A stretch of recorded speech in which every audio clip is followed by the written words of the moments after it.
Bienvenidos a Filosofía en tiempos de no filosofía, un espacio de reflexión profunda sobre el pensamiento filosófico. En la actualidad, un programa dirigido por Filosofía Tierra.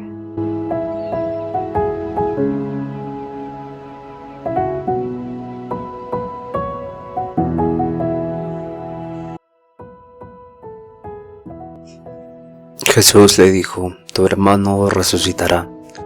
Marta respondió: yo sé que resucitará en la resurrección del último día.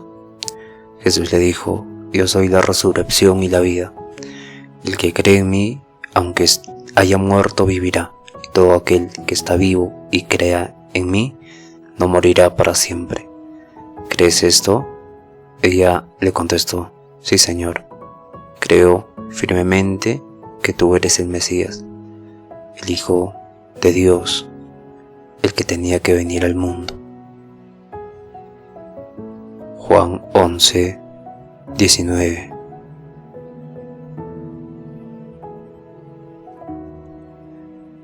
Bienvenidos al episodio 336. Mi nombre es Marco Antonio y ya estamos en el día 29 de Filosofía del Arte y Estética. Hoy vamos a hacer algo diferente. Vamos a hablar de 4 pintores que también reflexionaron sobre el arte del siglo XX, inicio del siglo XX. Hablamos de 1903 más o menos a 1970, 1990. Y claro, en este periodo hubieron muchos pensadores como Francis Bacon. También estuvo Barnum Newman, Joseph Beuys, y vamos a hablar ahora de cómo han reflexionado 4 filósofos, empezando por Rothko, Mark Rothko. Él nos habla de lo sublime, ¿no? Él era estadounidense y no buscaba que era pintor y sus obras no valoraban lo técnico, ¿no? Valoraban este tipo de aspiración a lo más íntimo, a lo más universal, y buscaba provocar en el espectador una experiencia espiritual, existencial. Mark Rothko, entonces, frente a sus grandes campos de color en el lienzo, podemos observar que no es solo una pintura, sino que entra en un espacio vibrante, silencioso, donde el color no representa algo, sino que encarna emociones humanas, ¿no? Y Rothko quería enfatizar en estos 4 elementos: el asombro, la pérdida, el éxtasis, el abismo, y siempre estaba vinculado a este expresionismo abstracto, ¿no? Entonces su arte no es esta abstracción por la abstracción, sino esta abstracción por el lenguaje emocional. Y claro, él entendía que Nietzsche era el que le había introducido esta tragedia griega, ¿no? Esta corriente griega, y Rothko formulaba preguntas muy interesantes para su tiempo. Por ejemplo, ¿puede una pintura hacernos sentir lo sagrado sin que recurramos a símbolos religiosos? Y claro, tenía este enfoque místico, porque para Rothko la belleza no era un fin en sí mismo, sino que era un obstáculo, ¿no? Un posible obstáculo, no un obstáculo en general, sino que rechazaba que su pintura fuera interpretada como decorativa o meramente armónica, porque decía que lo suyo no era esta belleza superficial, sino que estaba interesado en emociones fuertes, muy básicas en el ser humano, ¿no? Y claro, cuando en la tragedia griega expresaba este tipo de éxtasis, destino, y claro, esta declaración no era una retórica, sino que era el núcleo de su pintura, de su obra, ¿no? Al eliminar toda figura, toda narrativa, sobre qué es la belleza o sobre lo que tenemos que pintar. Él más bien nos empujaba a sentir este silencio y relacionarnos como si nos estuviéramos viendo en un espejo. Un espejo donde están llenas de emociones. Este espejo está lleno de emociones porque estamos llenos de este tipo de atmósfera emocional, ¿no? Mediante el arte. Entonces la pintura ya no representaba el mundo como mímesis o lo que contenía este mundo, sino representaba la experiencia corpórea, meditativa, ¿no? Vibrante, al borde de lo impreciso, y en este espacio vacío los elementos que invitaban a detenernos y a mirar este arte dependían de la pintura, ¿no? Porque su ambición era que el espectador quedara envuelto en la pintura y que la obra hablara desde el silencio a lo más profundo de la conciencia. Y claro, lo sublime, ¿no? Ya hablamos de esto episodios más atrás sobre lo sublime. Y claro, Rothko entendía lo sublime como una experiencia que desbordaba los límites del estremecimiento, del entretenimiento también, pero cuando nos estremecíamos, como dimos el ejemplo anterior, estábamos en un espacio de contemplar desde lo seguro aquel fenómeno natural y nos ocasionaba miedo, pero a la vez lo miramos estético, no sublime, e inspiraba un temor, asombro, pero a la vez seguridad, porque estábamos lejos. Y claro, esta experiencia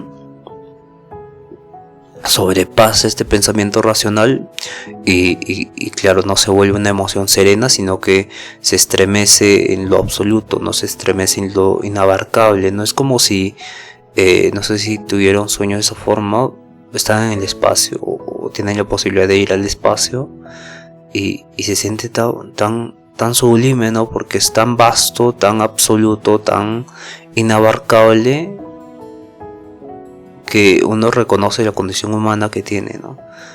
Y claro, esas pinturas no pretendían ser comprendidas tampoco, ¿no? Porque si las comprendíamos ya entramos en el campo del pensamiento racional, sino más bien tenían que ser sentidas con esta intensidad que a veces podría ser insoportable, ¿no? Pero esta insoportabilidad correspondía a un tipo de resistencia. Y por eso él quería que sus obras envolvieran al espectador, ¿no? Y de ahí el uso de grandes formatos,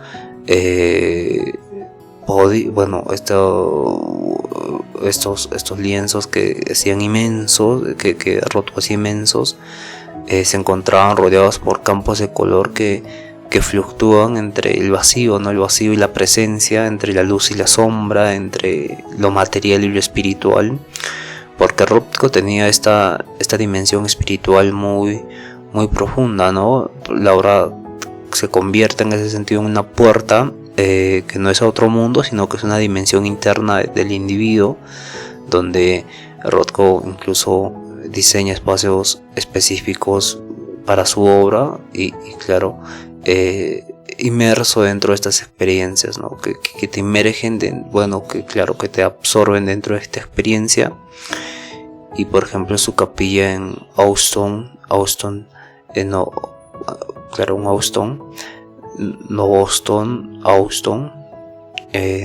es una galería, ¿no? Sino que es un lugar de recogimiento, de silencio, de contemplación, una suerte de templo laico donde la pintura se vuelve meditativa, ¿no? Contemplativa, meditación. Se llega a lo sublime y claro, ¿no? Hay amaneceres muy hermosos donde el cielo es naranja y la playa y es muy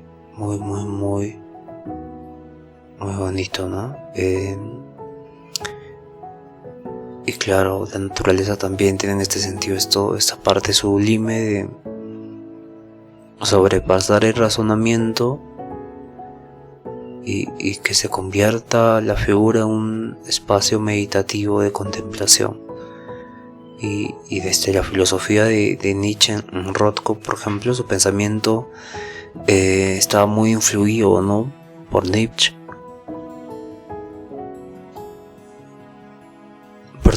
Quien presentaba este tipo de influencia sobre el nacimiento de la tragedia, donde Nietzsche explora la tensión entre lo apolíneo y lo dionisiaco, ¿no? Entre lo apolíneo, que es el orden, la forma, la mesura, y lo dionisiaco, que es el caos, la embriaguez, la irracionalidad, ¿no? Entonces, para él, el arte verdadero surge de esta fusión trágica, y Rothko parece abrazar esta visión, y su obra no huye al sufrimiento, no huye al vacío, sino que al contrario lo embarca, lo muestra con honestidad radical. Y claro, antes los griegos y los japoneses, si bien no recuerdo, veían a la crisis como oportunidad, o no como cambio, ¿no? Y en sus composiciones, Rothko ve una disciplina apolínea, ¿no?, donde el control está mediado por el color, la forma, pero también hay un potencial dionisiaco que se ve en la intencionalidad emocional que emana de sus pinturas, de su lienzo, ¿no?, de la forma en que lo hace. Entonces Nietzsche trataba de encontrar, bueno, Nietzsche estaba en contra, bueno, de todo lo que nosotros como sociedad, bueno, no como sociedad occidental, sino como todo en su tiempo, esta sociedad occidental se había envuelto en un tipo de racionamiento que llevaba al hombre a no apreciar la vida, bueno, entre otras muchas cosas, ¿no?, como la moral, por ejemplo, pero en este sentido estético, Rothko también busca no consolar al espectador, sino invitarlo a afirmarse ante el abismo, ¿no?, adentrarse ante el abismo, donde no hay rendición, no hay confrontación, sino que es un estado donde surge lo sublime, ¿no?, donde surge lo sublime cuando el arte nos enfrenta a lo inabarcable, a lo infinito, y en lugar de apartar la mirada, nosotros decidimos permanecer, ¿no? Y este impulso entrelaza con esta dimensión mística profunda, ¿no? Aunque Rothko evitaba hablar en este lenguaje teológico, sus obras han sido leídas como formas de iconografía espiritual, ¿no? No porque muestre dioses, ángeles, símbolos sagrados, sino porque evoca un tipo de presencia que trasciende lo visible, ¿no? Y hay en sus lienzos una quietud que recuerda a la oración, ¿no? Un silencio que interpela, como en la tradición mística desde la cábala hasta el zen, ¿no? Por su pintura puede decirnos que lo esencial no se puede nombrar y entender, ¿no?, sino que se puede experimentar nada más. Y el arte entonces ya no es una ventana al mundo, sino que es para decirnos, es para experimentar la verdad, es una vía hacia lo trascendente, ¿no? Entonces Rothko no pretende explicar ni ilustrar, su objetivo solo es que el espectador sienta, y aunque no sepa por qué sienta, ¿no?, aunque no sepa el razonamiento de su sentir, ¿no? Y claro, una pintura puede ser una tragedia contenida en silencio, un tipo de despertar espiritual individual. Entonces Rothko, en su capilla en Houston, condensa toda su visión, y el espectador no se encuentra con colores brillantes, sino con esta atmósfera oscura, monástica, y las obras, así como los grandes papeles, casi negros, no ofrecen respuesta, pero tampoco exigen una interpretación, ¿no? de por qué, por qué se hizo, o por qué se está haciendo así, o por qué te hace sentir esta emoción, ¿no? Son presencias, bueno, se convierten en presencias mismas y que hablan en silencio, que hablan desde el silencio, y es como si el arte hubiese alcanzado un punto donde ya no transmitiera imágenes, sino convocar a lo sagrado, ¿no? Invocar a lo sagrado, y claro, no busca su obra en la capilla iluminar ni envolver al espectador, más bien sale de ahí distinto, porque comprende algo nuevo, ¿no? Entiende algo nuevo, es como la sensación de haber comprendido algo nuevo. Y es porque, bueno, no digamos por qué, no porque estaríamos en contra de Rothko, pero porque no se puede, bueno, no se tiene que perder este razonamiento, este pensamiento racional, pero habita lo emocional, ¿no? En el espacio de la profundidad emocional, y claro, es una comunión con lo inefable, con lo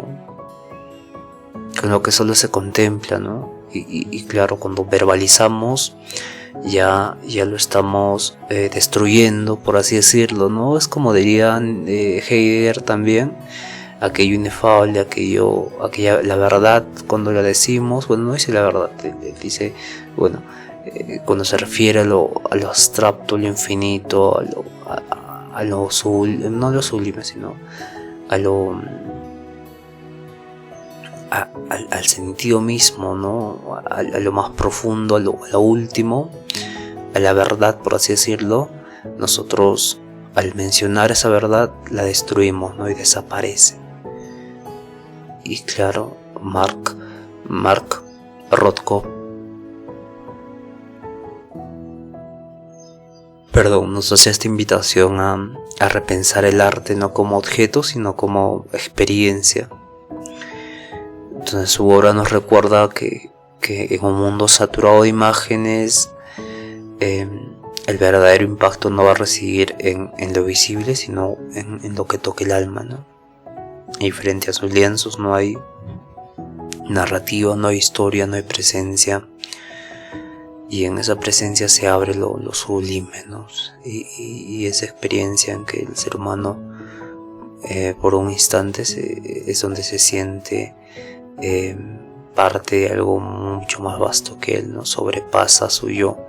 Por eso más adelante vamos a hablar de otro filósofo que también nos habla de la eliminación del ego, ¿no? Del yo, porque es una emoción que desborda, que sobrecoge, que transforma, ¿no? Rothko no quería que su arte terminara siendo algo decorativo o que dijera algo, ¿no? Más bien que se experimentara aquello inefable, ¿no? Entonces, y claro, muchos filósofos también tuvieron esta potencia, como Kant, por ejemplo, de explicar algo que estaba mucho más allá de nuestro conocimiento en este caso. Y claro, también escribe sobre lo sublime. Ya vimos a Kant que como aborda lo sublime, y lo hace de una forma parecida, ¿no? Pero con la naturaleza, donde nos pone el ejemplo de esa tormenta y que se rompe con la experiencia, ¿no? Que es insostenible, inabarcable. Y claro, hay un tipo de pensamiento profundo en Kant que también trata de explicar lo sublime, ¿no? Y hablando de lo sublime, Barnett Newman es contemporáneo a Rothko. Él también empieza a hablar de lo sublime, y lo sublime deja de ser una categoría para Newman, estaba ligado a experiencias religiosas o paisajes grandiosos o la inmensidad, y se convierte lo sublime en una búsqueda interior.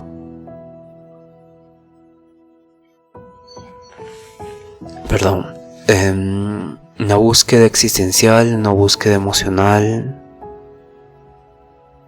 y esta transformación se hizo evidente con Rothko, ¿no? Este expresionismo abstracto norteamericano renuevan el significado de lo sublime en el diálogo con la filosofía y el misticismo, ¿no? Y la experiencia individual del espectador. Rothko no concebía su pintura como un ejercicio meramente visual o decorativo. Él rechazaba activamente la noción de belleza superficial, igual que Newman, y el arte debía abrir un espacio de contacto con emociones profundas, ¿no? En este caso con Rothko, inspirado por la tragedia, influido por Nietzsche, y claro, sus lienzos invocaban esta inmersión en esta dimensión casi mística, ¿no? Y con Newman, en 1849 encontró que lo sublime de ahora, ¿no? Lo sublime de ahora, y claro, él planteaba que, 1948, ¿no? A mediados del siglo XX, y planteaba una ruptura radical con el legado europeo de arte clásico, ¿no? Argumentando que el artista moderno, norteamericano en este caso, ya no necesitaba recurrir a mitologías ni a intermediarios simbólicos para expresar lo absoluto. Entonces Newman apostaba por este arte directo, inmediato, donde el espectador no se enfrenta a una narrativa o alegoría, sino al abismo mismo de la existencia, ¿no? Esto lo escribió con referencia a Rothko y a su influencia por Nietzsche y todo el arte clásico griego, ¿no? Y más bien este arte directo de Newman buscaba en el espectador que se enfrentara a una narrativa de abismo, de existencia, ¿no? Y muchas veces sus obras de Newman han sido reducidas a un solo color, por una línea vertical, ¿no? El famoso ZIP, ZIP, que busca el choque frontal entre el yo y el otro, entre el tiempo y lo eterno, ¿no? Al igual que a Rothko, Newman veía el arte como una vía para acceder a lo sublime sin fórmulas preimpuestas, ¿no? Sin belleza convencional ni referencias externas.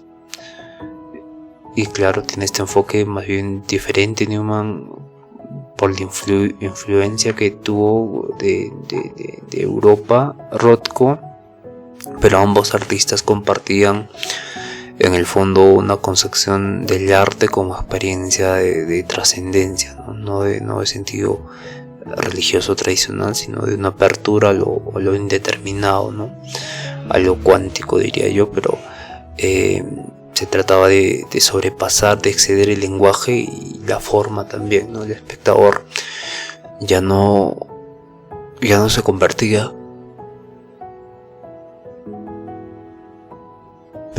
en este observador inmóvil, pasivo, sino en un partícipe al enfrentarse al vacío, ¿no? Al enfrentarse al color, al silencio, a confrontar su propia interioridad, ¿no? Y de esta manera Rothko y Newman transforman el acto de mirar en una especie de meditación silenciosa, donde lo sublime no se impone desde afuera, sino que surge como una vibración interna, ¿no?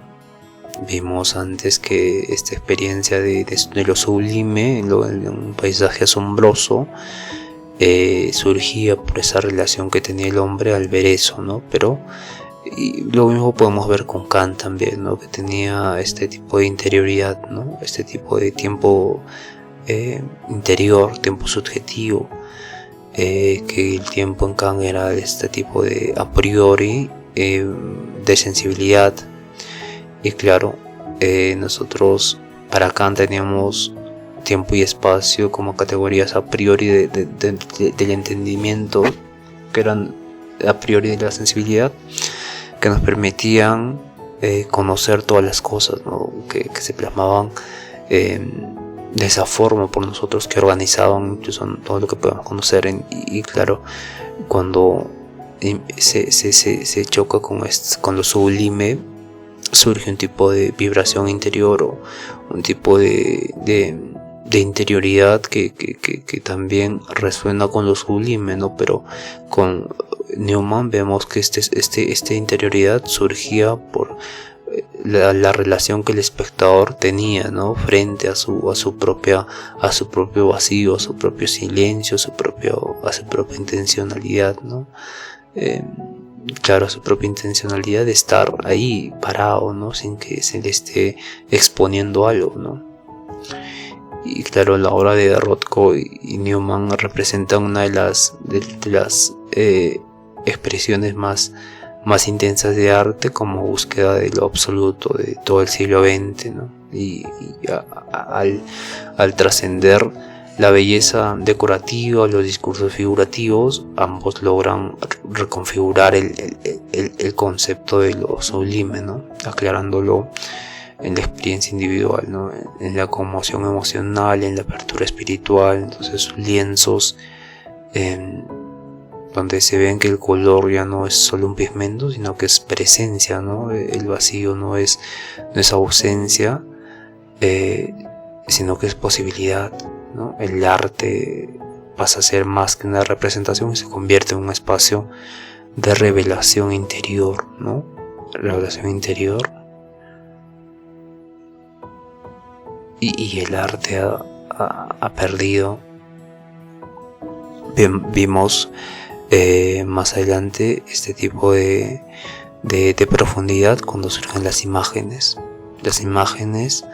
o claro, cuando surgen las imágenes, y porque las imágenes en lo audiovisual corresponden a un tipo de algoritmo, un tipo de orden prelógico, matemático, que ya no expresan este tipo de absoluto, ¿no? Que ya no expresan la apertura hacia ese silencio, hacia esa confrontación con su propia interioridad, hacia ese vacío, al color,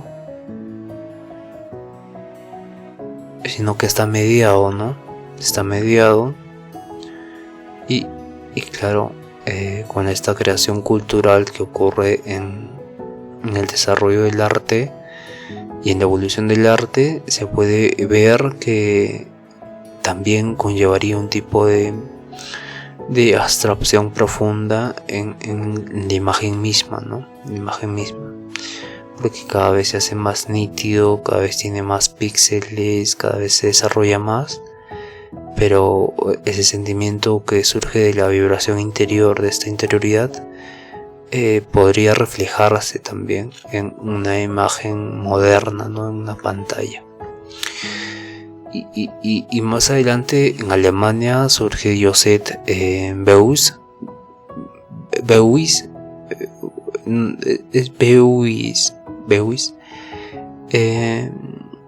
Joseph Beuys, 1921. Bueno, él nace en 1921 y él más bien ve el arte como una transformación social y espiritual, ¿no? Porque recordemos que el espíritu en Alemania es espíritu del pueblo, espíritu colectivo, ¿no? Es esta forma de ver cómo el espíritu se manifiesta en la gente, en la sociedad, ese es el término. Entonces, en el vasto campo del arte contemporáneo, surgía en Alemania Joseph Beuys, y y tenía esta diferencia porque su arte era forma, era técnica y era de índole contextual histórico, ¿no? Entonces tenía esta profundidad, esta intuición profunda también, y claro, lo sublime se convierte en una puerta hacia lo espiritual, lo trágico, lo colectivo, ¿no? Y claro, mientras que Mark Rothko recurría a los lienzos de gran formato, grandes, aplicando los colores de forma que parecían vibrar, disolver en el entorno, disolver el entorno mismo también. El espectador ante sus cuadros observaba que ellos lo arrastraban hacia una experiencia envolvente, ¿no? Y con Newman, que ya hablamos de que escribió este libro en 1948, lo sublime de ahora, o Jameson is now, perdón, Damn Sublime is now, donde Newman sostiene que el arte contemporáneo, ya no, en este caso norteamericano, debía liberarse de las mitologías, de toda esta herencia europea, ¿no? Y según él ya no necesitábamos metáforas, dioses griegos, como si pensaba Rothko. Bueno, no es que pensaba, sino que trataba de, bueno, le influyó toda la cultura europea Rothko, ¿no? Entonces Newman más bien se tenía que hacer una nueva concepción de lo sublime, y él hacía cuadros minimalistas, ¿no? Diferente a Rothko, donde a menudo usaba un solo color y que era atravesado por líneas verticales, ¿no?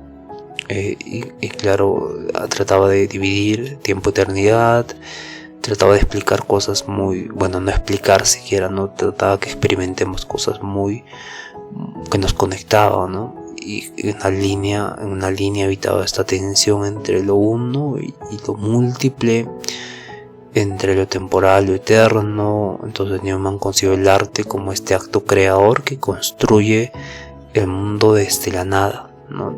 Como un gesto casi cosmológico, donde el espectador no contempla una imagen, sino que habita un instante de revelación, ¿no? Entonces Newman veía que lo sublime ya no estaba en los paisajes que nos sobrecogen, muy inmensos, expuestos a la inmensidad, pero tampoco decía, no, eso no es sublime, sino decía, hay que ver lo sublime en el arte como algo que nace, ¿no? Lo sublime tiene que nacer del arte como un acto filosófico. Entonces el lienzo es el lugar donde nace lo trascendente, ¿no?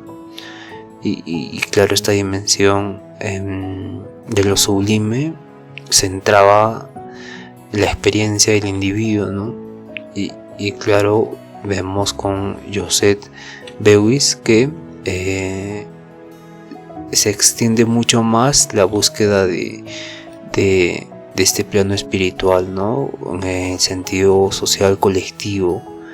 Y claro, él declara que todo ser humano es un artista, ¿no? Y no lo dice porque es una metáfora banal o que suena bonito para todos, ¿no? Sino que es una declaración política y espiritual, porque el arte no solo se limitaba a los museos o a los templos de esta experiencia sublime como Rothko, sino como una declaración de capacidad humana, de política, de transformar la realidad desde lo simbólico, de esta fuerza evolutiva, ¿no?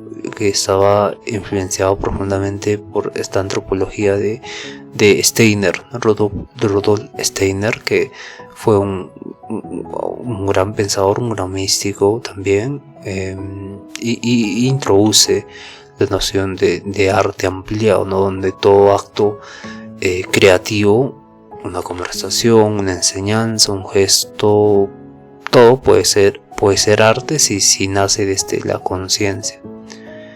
Y claro, y entramos en un ámbito mucho más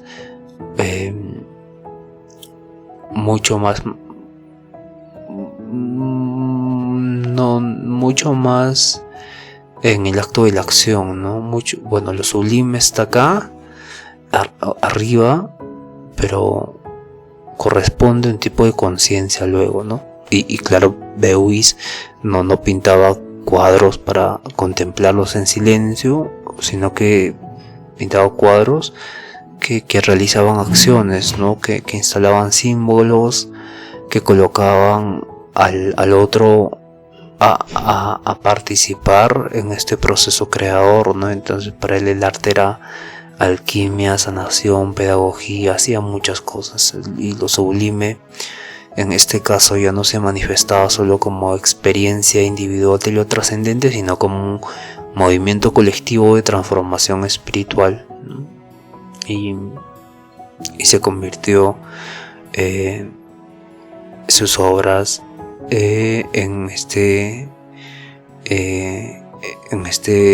movimiento político que influyó para la creación de partidos verdes en Alemania, ¿no?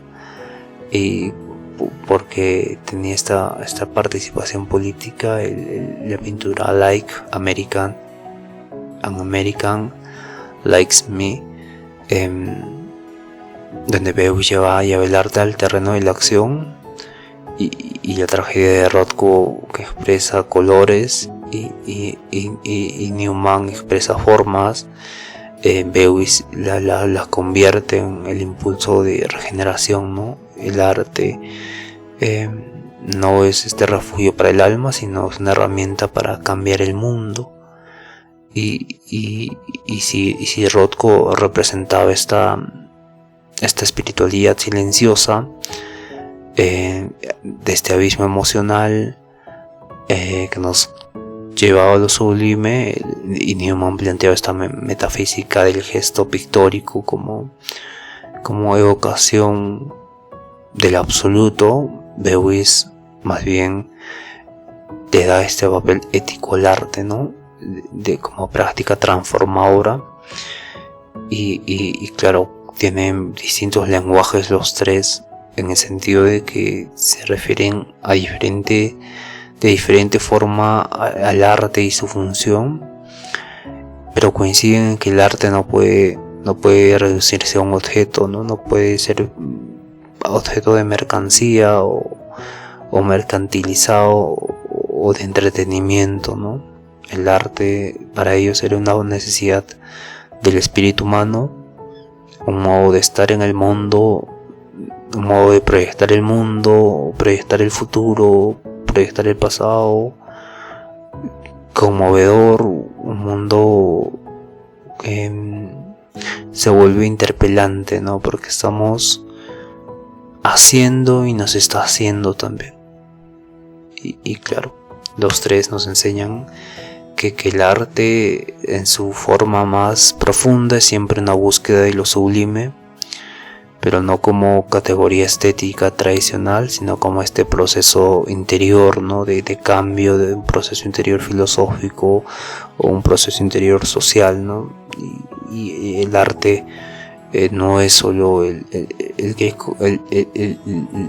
lienzo que conmueve, la parte que conmueve, que está, sino que es una experiencia que transforma, ¿no? A través del silencio, del color, de la vibración de la forma, o esta acción compartida que surge del arte. Estos tres caminos estos tres artistas abren un solo camino, ¿no? Abren un camino que es el mismo, que es un camino a lo esencial, ¿no? Un camino a la experiencia del sentido, es un acceso a lo absoluto, es una responsabilidad con el presente, ¿no? Frente a un mundo que se ha fragmentado tanto, sus obras nos recuerdan que el arte aún puede ser un lugar de despertar colectivo, o de consuelo, o de revelación, en el caso de Rothko, pero todos con este componente camino hacia lo esencial.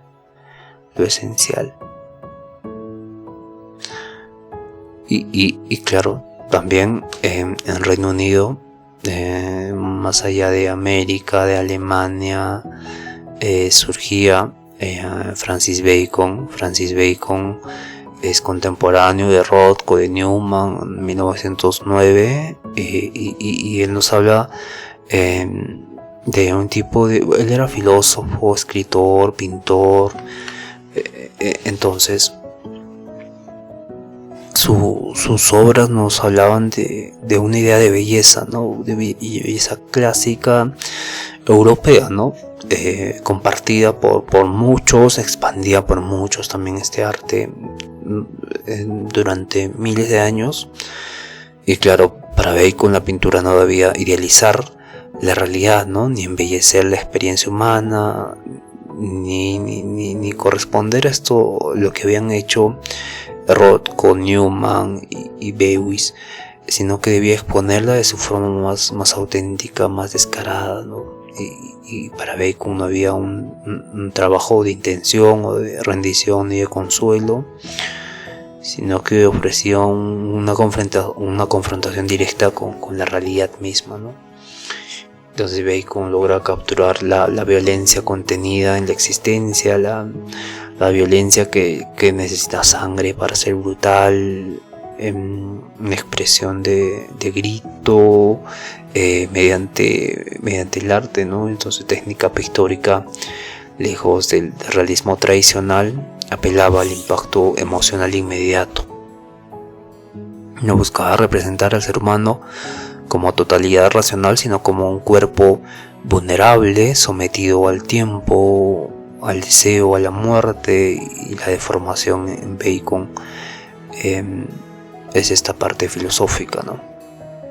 El rostro que se disuelve, el cuerpo que parece derretirse, nos recuerda lo grotesco que subyace debajo de la apariencia, ¿no? Cotidiana, de la apariencia de Instagram, de la apariencia de las imágenes las que tenemos, ¿no? Y con el mismo arte suyo propio afirmaba este tipo de confrontación, donde lo importante no era este arte, sino el impacto visceral que tenía, ¿no? Y su objetivo no era el agrado del espectador, sino era sacudirlo, colocarlo frente a la insoportable levedad del ser, por así decirlo. Cuando me refiero, bueno, solo 2 veces me referí a la insoportable levedad del ser, ¿no? Esta novela es una novela, La insoportable levedad del ser, donde cada acto que realizamos corresponde a un futuro, ¿no? Corresponde a decisiones que tenemos y hacemos, pero hay un tipo de premeditación en la acción que corresponde a un tipo de fantasía, ¿no? ¿Qué pasa si le hubiese dicho que la amo? Y claro, se crea todo un mundo de posibilidades, un mundo de... Es que el ser se ha podido convertir en realidad. El ser en su posibilidad máxima es este tipo de levedad, porque siempre es leve, porque en cada acción se corresponde un tipo de hechos, y es insoportable porque no soportaríamos la presión de que nuestros actos, sí soportaríamos, se convertiría en insoportable por eso, ¿no? Que nosotros estemos observando a cada momento cada acción que hacemos, ¿no? El impacto de cada acción, las consecuencias de cada acción, todo ello correspondería a un tipo de insoportabilidad, ¿no? Y claro, la insoportable levedad del ser nos habla de eso, ¿no? Porque cada pequeño acto corresponde a un tipo de posibilidad de ser. Y claro, aquí para Bacon no habría este tipo de escudos simbólicos, escudos narrativos, ¿no?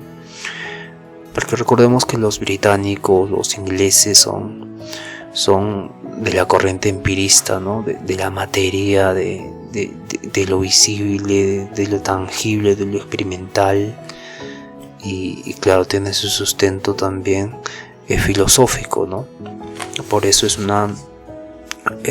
en epistemología se separa el racionalismo del empirismo, y luego vienen los constructivistas, que en la mayoría de los en la mayoría de los casos son norteamericanos, ¿no? Porque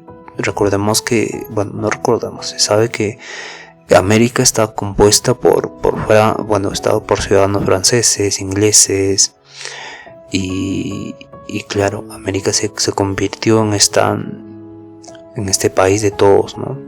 De toda Europa, y se crea una nueva identidad.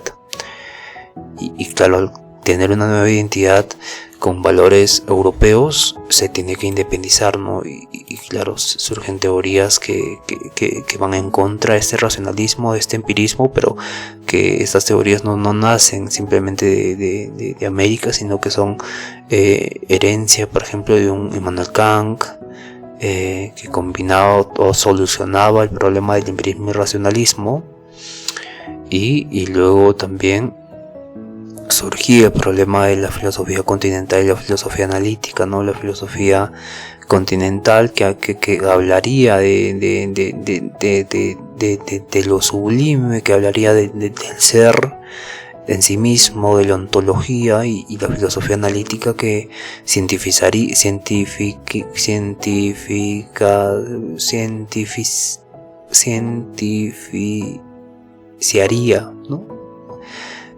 Por decirlo, que va a ser ciencia a la filosofía, ¿no? Por medio de la lógica. Entonces nosotros tenemos que pensar de forma lógica sobre los problemas filosóficos, ¿no? Y como hay muchos problemas filosóficos que no entran en los cánones de la experiencia lógica, de esta lógica, se tiene que olvidar, tenemos que alejarnos, ¿no? Tenemos que no hablar de ellos. Entonces nace el primer Wittgenstein, que dice que de lo que no podemos hablar es mejor callar. Luego sale Russell, Frege, que trataban de ver la abstracción en las matemáticas, entender la lógica de las matemáticas, y al tratar de entender la lógica de las matemáticas, trataron de entender también la lógica de la filosofía, pero de la filosofía continental, que hablaba de la metafísica, que hablaba de estos aspectos mucho más profundos, ¿no? Y claro, surge allí la tradición realista del arte, donde se reflejaba aquello más bien que expresaba la realidad cruda, ¿no? Entonces sale Bacon, que se opone al arte constructivista, de herencia constructivista y continental de un Rothko, de un Newman, de un Beuys,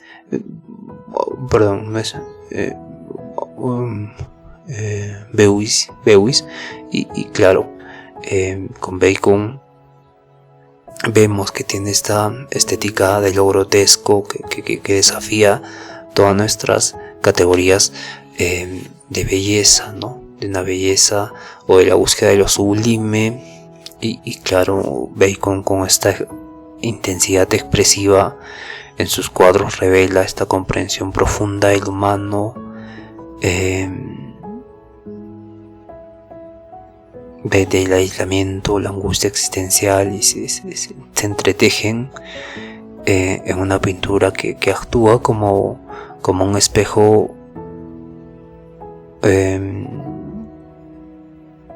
fragmentado, ¿no? Como un espejo bifurcado, como un espejo mal hecho, ¿no? Donde no nos muestra cómo creemos ser, sino como tal vez somos en lo más hondo de nuestra inconsciencia, ¿no? Como somos en secreto, ¿no? Y también me inspira a acabar este libro que estaba haciendo sobre la ética. De hecho, tengo 3 libros que tengo que publicar esta semana, pero tengo trabajo pendiente también, tengo otra actividad también que hace que no haya mucho tiempo, pero esta parte del inconsciente en las acciones humanas es lo más honesto, lo más realista, pero a la vez es lo más misterioso, ¿no? Lo que no podemos nosotros conocer, explicar, y en este espejo no hay ideal, no hay carne, no hay trauma, hay más bien una vida desnuda, ¿no?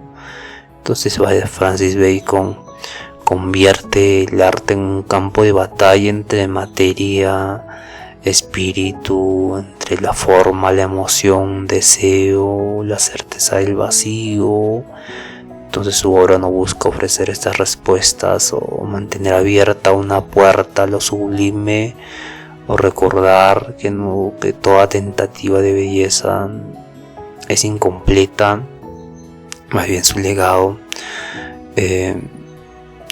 es una, por así decirlo, es una forma de valentía radical, de mostrar lo que muchos prefieren ocultar, ¿no? Nuestras miserias humanas, que en el centro esté la estética que pueda evitar ese horror, ¿no? Ese horror que en el inconsciente tenemos, y que en lo grotesco puede latir una forma profunda de verdad estética.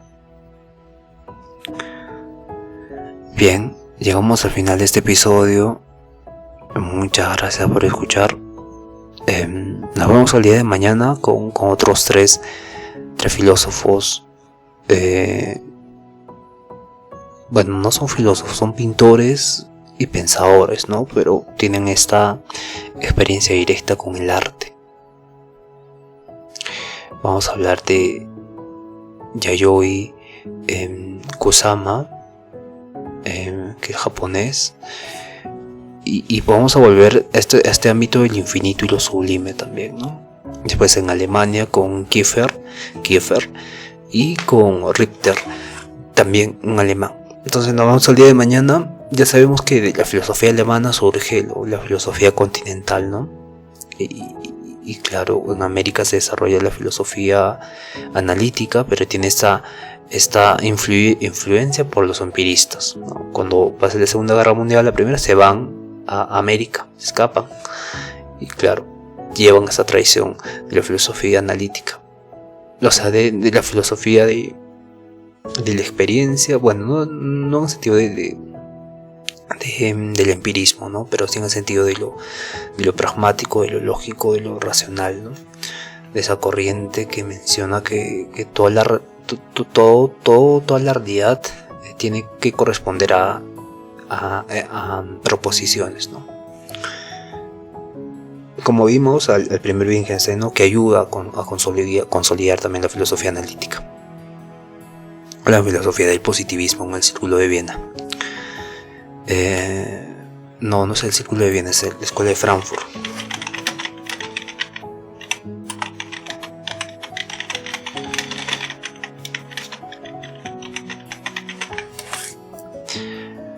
Sí, es el Círculo de Viena. La Escuela de Frankfurt es diferente.